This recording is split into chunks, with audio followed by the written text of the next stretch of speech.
Pourquoi les athées ont-ils tort? Yo les internautes. Aujourd'hui, apparemment, on va donc voir pourquoi moi et les athées en général ont tort. À quel sujet? On sait pas trop. Je pense pas que l'auteur de la vidéo ne se donne la peine de l'exposer. Mais je vais quand même faire un petit rappel. Être athée, c'est juste tenir une position sur la proposition qu'un Dieu existe. Et des positions sur cette proposition, il y en a plusieurs.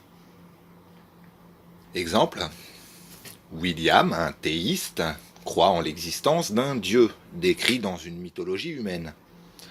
Comme il affirme l'existence de son Dieu, il doit prouver son existence. Il doit aussi prouver la consistance de son mythe avec lui-même et avec la réalité. Matt, un athéiste, ne croit pas en l'existence d'un Dieu décrit dans une mythologie humaine. Il n'affirme rien d'autre que son point de vue. Il n'a donc rien à prouver pour maintenir sa position. Enfin, Quentin est un antithéiste et croit en la non-existence de quelque dieu que ce soit, supporté par une mythologie humaine. Comme il l'affirme, il doit prouver la non-existence des dieux proposés dans les mythologies humaines, ou prouver que chaque mythologie est inconsistante soit avec elle-même, soit avec la réalité. Ce qui est, à mon avis, pas très difficile. Finalement, il y a les déistes, qui croient en un dieu proche de celui auquel croyaient Spinoza ou Einstein. Un déiste rejette tout dieu théiste, comme un antithéiste, car ils sont inconsistants avec la réalité et avec les mythes qui les supportent. Ils utilisent plus le terme Dieu pour signifier l'ensemble des lois qui régissent notre réalité. Voilà, c'était juste histoire de refaire un peu le point. L'athée ne croit pas en Dieu. Il pense qu'il n'y a dans le monde que de la matière et que tous les processus peuvent être expliqués par la matière. On n'a donc pas besoin de Dieu pour cela. Dieu est donc superflu. Bon, déjà c'est bien, tu fais pas l'erreur sotte de dire que les athées sont des antithéistes. Donc kudo pour toi, pour ça. Mais ça s'arrête là. Les athées ne croient pas forcément que l'univers soit uniquement fait de matière. Il y en a qui croient à des choses frivoles et non supportées par la science, comme l'âme ou l'esprit. Ce que tu fais là, c'est un homme de paille. C'est un argument fallacieux. Tu attribues aux athées un trait qui est hors du spectre de la définition du mot athée. Et tu vas essayer de montrer que c'est incohérent pour dire que les athées ont tort. Alors que être athée est totalement indépendant du fait de croire qu'il n'y a que la matière et rien d'autre. Donc sans aller plus loin, je peux dire que tu n'es pas honnête, te retirer ton culot de tout à l'heure, et je peux arrêter la vidéo là. Non, je rigole, car comme moi je crois qu'il n'y a rien d'autre que la matière, je vais te regarder fail ta démonstration avec des arguments qui, j'en suis sûr, seront pas moins fallacieux que ceux que tu as présentés jusque-là. Cela est-il vrai? Voyons voir. Prenons cette simple question. Pourquoi l'homme marche-t-il? Prenons cette question à la con que tu vas mal interpréter pour illustrer un argument bancal. Pourquoi un homme marche-t-il? Le plus souvent pour se rendre quelque part, ou juste par plaisir. Et alors? La réponse matérialiste serait parce que les muscles se contractent. La réponse matérielle... Quoi? Tu réponds à une autre question que celle que tu viens de poser? Pourquoi et de quelle façon? C'est deux questions différentes. Pourquoi porte sur l'intention, alors que de quelle façon porte sur les mécanismes?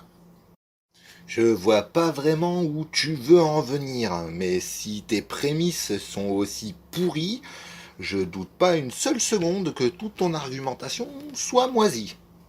Et là, tu es encore en train de faire un homme de paille. Car personne, matérialiste ou pas, ne t'apportera cette réponse à cette question. Ce serait répondre à côté de la plaque totalement. Je sais pas comment est foutu ton raisonnement, ni même quelles peuvent être les conclusions fantaisistes que tu peux en tirer, mais quoi qu'il en soit, on construit pas une maison sur des fondations moisies. Sinon, cette maison sera bancale et s'effondrera. Comme ta logique, en fait. Ce n'est pas faux. Argue, c'est que t'en es convaincu en plus. Si, c'est faux, car cette réponse ne convient pas à cette question. Mais vas-y, continue, je voudrais pas troubler ta pensée claire comme du jus de boudin. Mais est-ce que c'est la seule réponse juste? Non, car cette réponse n'est même pas correcte. Enfin, pour un cerveau sain, j'entends. Est-ce qu'on ne pourrait pas aussi répondre pourquoi il marche pour aller acheter un journal? Ah, bah voilà, enfin une réponse cohérente avec la question pourquoi. Je vois toujours pas où tu veux en venir avec tes hommes de paille. Mais peut-être qu'avec d'autres hommes de paille, tu pourrais faire une farandole.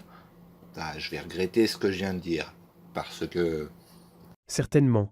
Et l'athéiste va répondre oui, mais acheter un journal est un processus biochimique qui donne un avantage à l'acheteur dans la lutte pour la survie. Et c'est pour cela qu'il le fait. Donc là, tu argues qu'un athée croit qu'acheter un journal, c'est un processus biochimique. Que... Et que les athées croient que acheter un journal donne un quelconque avantage dans la lutte pour la survie, et que c'est pour ça que les gens achètent des journaux. What the fuck? Bah, ça fait juste deux hommes de paille en plus dans ta farandole de représentation tordue de points de vue que tu ne comprends pas. Primo, il n'y a pas que la biochimie pour expliquer l'achat d'un journal. En fait, il y a pas mal de variables pour l'expliquer. L'achat d'un journal résulte aussi de la disponibilité de journaux à la vente.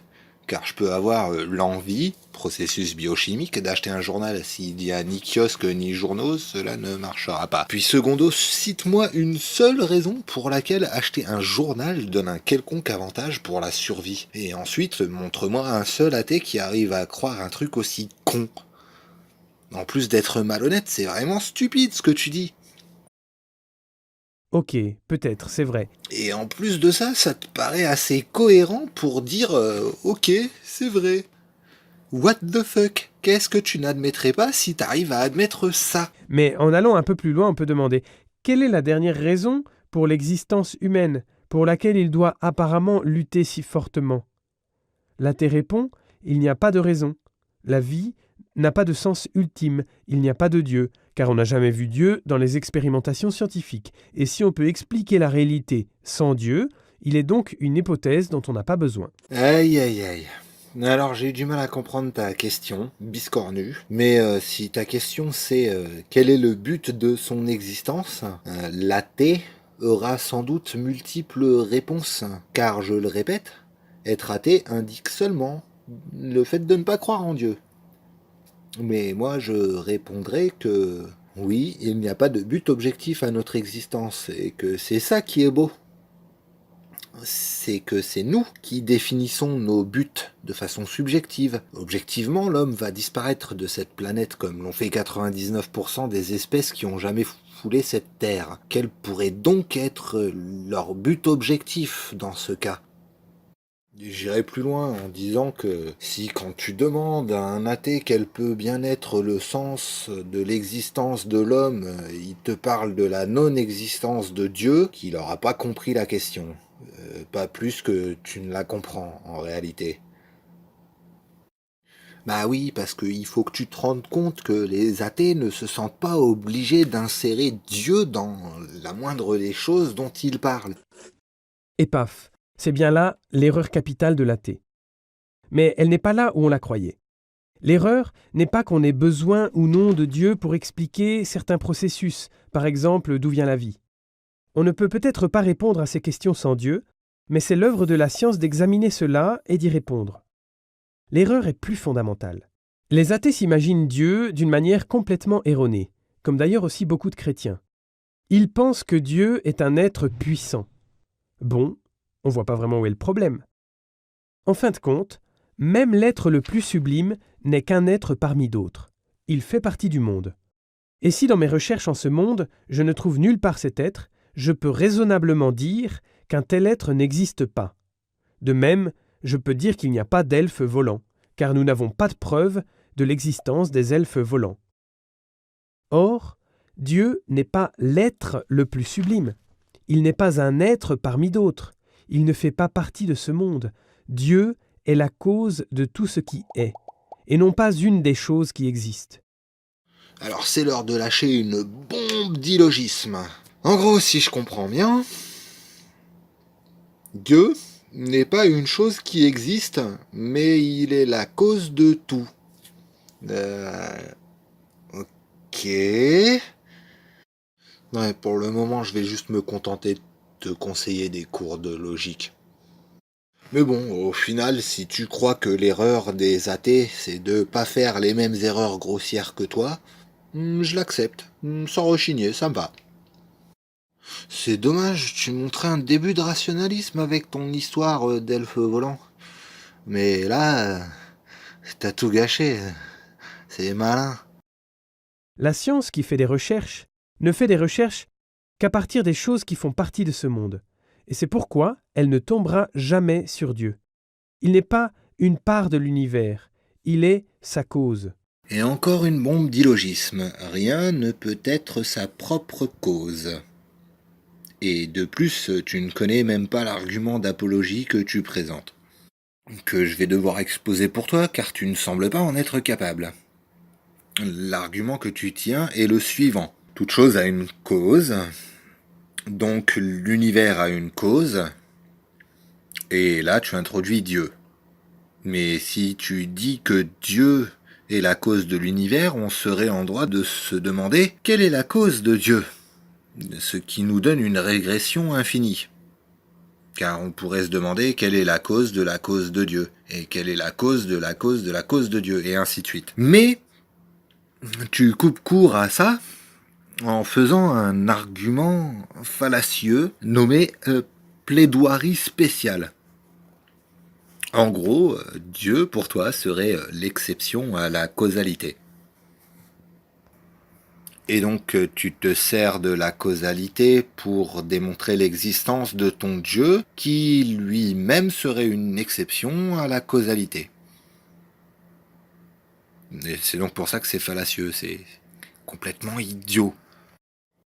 Donc, quand les athées disent « il n'y a pas de Dieu », il faut presque leur donner gain de cause, car ce Dieu qu'ils s'imaginent n'existe vraiment pas. Bah, nous y voilà. Tu prouves là que tu es même pas cohérent avec ce que tu dis toi-même. Et un homme de paille en plus. Non, les athées n'affirment pas leur croyance en la non-existence d'un dieu. Simplement, ils ne croient pas à son existence.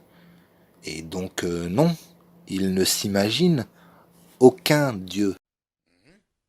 L'erreur du matérialisme et de l'athéisme moderne, c'est qu'ils imaginent Dieu comme une partie de l'univers. Or, ce n'est pas vrai. Et tu comptes apporter une quelconque preuve pour supporter le fait que ce que tu dis est vrai? Parce que là, d'argument fallacieux en argument fallacieux, tu n'as fait que démontrer ta malhonnêteté.